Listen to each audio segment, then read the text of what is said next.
Sa Fort Magsaysay, isinagawa ang isang Civil Military Operations Consultative Workshop na dinaluhan ng mga personnel mula sa Aviation Regiment Philippine Army. Layunin ng naturang workshop na mapalalim ang kaalaman ng kasundaluhan para sa mas epektibong paglilingkod at mapanatili ang mataas na antas ng serbisyo. Narito ang ulat ni J. Lord Terado.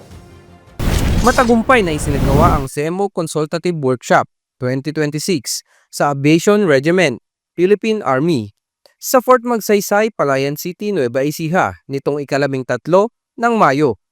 Pinangunahan ni Major Dexter Magbitang, Assistant Chief ng OPRA, ang pagbubukas ng programa na sinundan ng pagtalakay sa workshop concept at guidelines. Sa unang bahagi ng aktibidad, nagkaroon ng lecture hinggil sa typography and color for clear public messaging mula sa Government Information Center, coordinator ng Philippine Information Agency, na sinundan ng basic photography at public affairs seminar na pinangunahan naman ng Division Public Affairs Office ng 7 Infantry, Kaugnay Division, Philippine Army.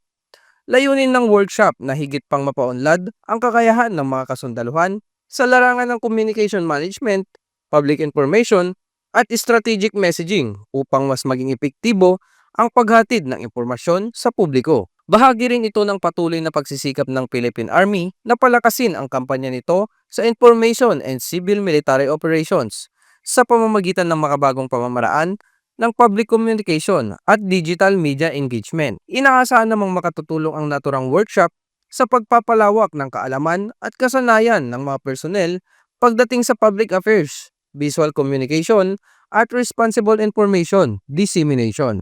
Mula rito sa Fort Magsaysay, Palayan City, Nueva Ecija, ako si Jailer Terado, ang inyong pamilyang kaugnay para sa mas matatag na hukbatian ng Pilipinas.